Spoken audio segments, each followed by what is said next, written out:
Number 15. Well, Doom is a franchise that doesn't need to be presented, right?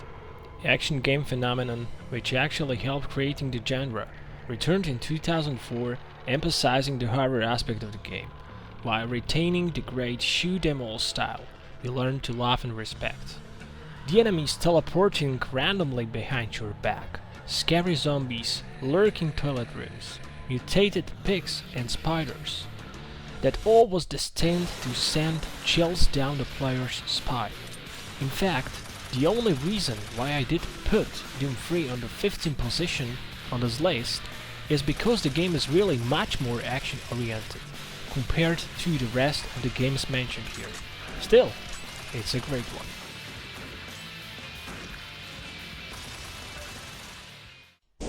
Number 14. Condemned Criminal Origins. It's a 2006 game developed by Moonlight Productions. Yeah, the creators of our beloved Fuck Everything and Run title. This time you also play as a good guy, a special serial crime unit investigator agent Agent Thomas, who uses forensic tools in order to investigate brutal murders of the victims of well-known serial killers, fighting various criminal attacks as he passes by. I'm not gonna lie to you, while this game might not be the most scary on the list, it is very worth your time just for some of the terrifying atmosphere and overall creepy ambience. Number 13. While the Cold Fear might not be the most anticipated horror game ever, the abandoned ghost ship in the ocean which disappeared during the search for some of the newly discovered valuable resource, basically sea slugs, is the home of some of the inhabitants currently seen only in your worst nightmares. Invisible enemies, hardly bearing tents, and the fact some of the opponents are not properly dead until you stomp their heads, they blend an excellent action horror mixture, and in fact, it would be a shame to miss this game. Yeah, sure, controls do suck, but in the genre of horror games we already used to it, right? Well, looking at you, Resident Evil 4. All in all, I have to strongly recommend you playing this title as well, alone, with the lights off. Number 12. Nightmare House 2 is the first proper mod on our list. Built on the success of the first part, this amazingly horrifying mod takes you on the roller coaster of fear. The plot, which shifts multiple times, empty hospital hallways filled with all kinds of freaks and disgusting creatures, and strong player immersion is all what it takes to wet a pair of pants. Well, the question remains, do you got what it takes to get out of this hospital of hell? And will you want to, after all? Number 11. How can you challenge a perfect, immortal machine? Honestly, hardly. Mentioned in various videos of this kind already, this game is a perfect example of the science fiction horror game done about right. The feeling of you being the only sole survivor person on the Von Braun's starship vessel with amnesia due to the computer failure is executed just flawlessly. But was that really an unintended failure? As soon as you find out that the rest of the crew is not among the living anymore, you also encounter your archvillain and the only being capable of speaking to you directly, yeah, Shodan, the evil computer AI that has gone rogue.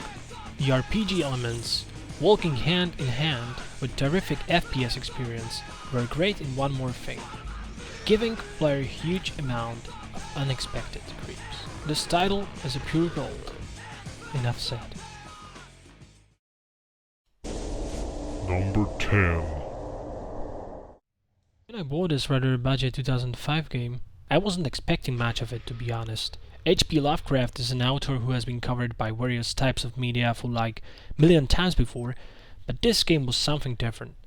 As a detective Jack Walters, arriving in one sleepy hollow town in the middle of nowhere, you soon discover the horrible secrets of its rather meshiga inhabitants. A strong atmosphere, solving puzzles, running for your life as you encounter your nightmares creates just about perfect setting for an HP-inspired game.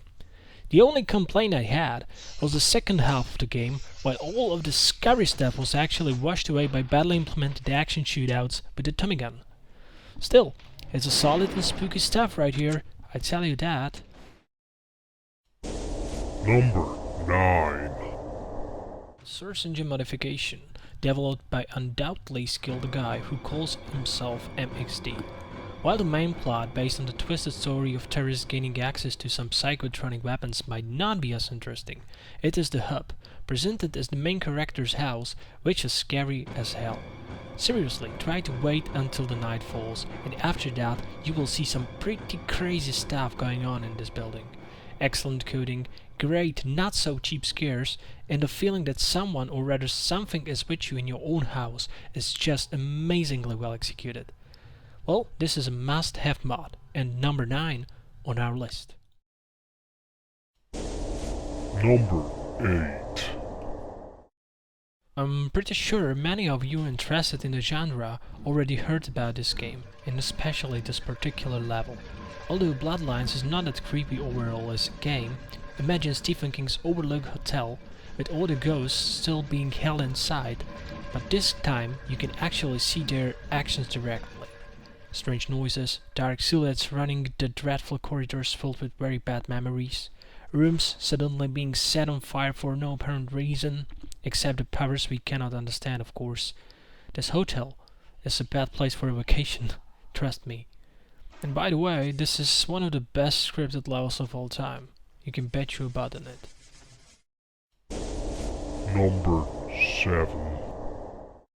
Like my dad always said, if you want a job done right, you gotta do it yourself. While many people actually do believe that this excellent science fiction film piece was a Carpenter's idea from the start, yeah, sure. The fact is that the novel Who Goes There, creating the main moral aspects and philosophy of the story, goes far more deeper into the past. To be honest, this 2002 game's sequel to the film was innovative on so many levels that it's amazing how it completely vanished from the player community view over the years. We must not forget that the psychical state of the main and cameo characters was firstly almost perfected in this title, before anything similar even thought about incorporating it. Some of the parts are pretty scary also, and you never know what will happen next. Hey buddy, can I have your blood sample please? This game is just beginning. Number 6. I can hear you breathing. Nobody here in the cradle does that anymore. How did you get in? My name is Laurel. The infamous Shellbridge Cradle. What a good place for a visit, eh? Formerly orphanage, later the asylum, and after the couple of mysterious accidents and fire, also the evil place which contains children and madmen's souls. Unfortunately you, Garrett the thief, have to go just there in order to rob the place. Just great. By the way, this level is one of the best you will ever play, and I can assure you the creepiness of the place will overwhelm you inside the structure. Number 5. Can you really imagine a list of the best scary games without the RAVENHOLM included? Nonsense. Impersonating a silent university-educated guardian named Gordon Freeman, the game story pushes you to the part where you should not have gone, the combined-shelled city of the dead called RAVENHOLM. By the name of this dumb hole, you can already guess that it won't be a walk in the park, and you would be right. Cities swarm with zombies of all kinds and shapes, waiting to get control of your juicy brain, and one mad priest trying to bring salvation to his congregation. Arguably the best part of the game, but without any doubt, the scariest one. Number 4. Well, I have to admit that for me this particular game was always more like a good shooter than a proper horror, but it certainly did set the path for the future of horror games and can be seen as an attempt to bring the world of the scary games and creepy Japanese movies together. You are assigned to the special unit of the 1st Assault Recon, which always goes first to the places with high paranormal activity, just when artificially modified armed test subject Paxton Fowler raises hell all around. Although the office complex became a bit boring with the time spent there were some of the great scares here and there in the game. Last but not least, the main villain character, evil and twisted ghost girl Alma, became a huge pop culture symbol throughout the years, and it scared the crap out of everyone during the first playthrough. Number 3. Some people think of this game as the most terrifying gaming experience to date, and I still have to salute this piece as well. In the story supervised by Clive Barker himself, the players took control of the Patrick Galloway, an Irish paranormal adventurer who comes to help his friend Jeremiah that saved Patrick's life during the First World War. The family manor, in which Jeremiah do reside, is actually more like a family tomb already, and the moment the first werewolf-like monster starts to storm the player from seemingly nowhere, you'd rather wish you just dump your old friend. Great gameplay, impressive design and awesome scares puts this splendid title to the third spot on our list. Number 2. Oh well, what to say about one of the best games ever, the ever-glowing gem that is Silent Hill 2. Every player knows that all the way till the Homecoming, Silent Hill games were always able to create psychological horrors beyond human comprehension. In this, subjectively best installment, the player's objective is to navigate Jim Sunderland through the abandoned Silent Hill town and aid him in the search for his deceased wife lost somewhere in there. The problem is that all the various monsters of Silent Hill are not too happy with Jim's presence and will gladly put an end to his journey. Words cannot describe how thrilling this game is, constantly put you through the tense and fearful life of the main protagonist. Should I add more? Go play it. Number 1. Amnesia, the game you've most probably already heard more than a lot about, is up to date the latest frictional games title and delivers the experience that cannot be compared to anything before it. Same as in its sister Penumbra, players are actually not allowed to be armed with weapon of any kind, which renders them defenseless against the hostile environment of the 19th century Castle Brandenburg. On top of that, Daniel, the character you are a hold of, is very sensible to the darkness, so you have to actively search for all possible sources of light, unless you want to end up shaking on the cold stone when some of the castle abominations slams the nearest wooden doors. Amnesia is really an ultimate frightening experience, and even after you got used to the mood of the game, it is still a blast playing through it again, just for the feel of the personal achievement as you progress through the story, leaving solved puzzles behind. Perfect game that concludes our list of the most scary games of all time. And by the way, before you all go fatal frame on me, this was the list of the games actually being available for the PC as well. Thank you for watching this. Have a frightening holidays. Fuck. Oh shit, I can see the thing! I can see it! Oh no, no, no, no, it's coming! It's coming!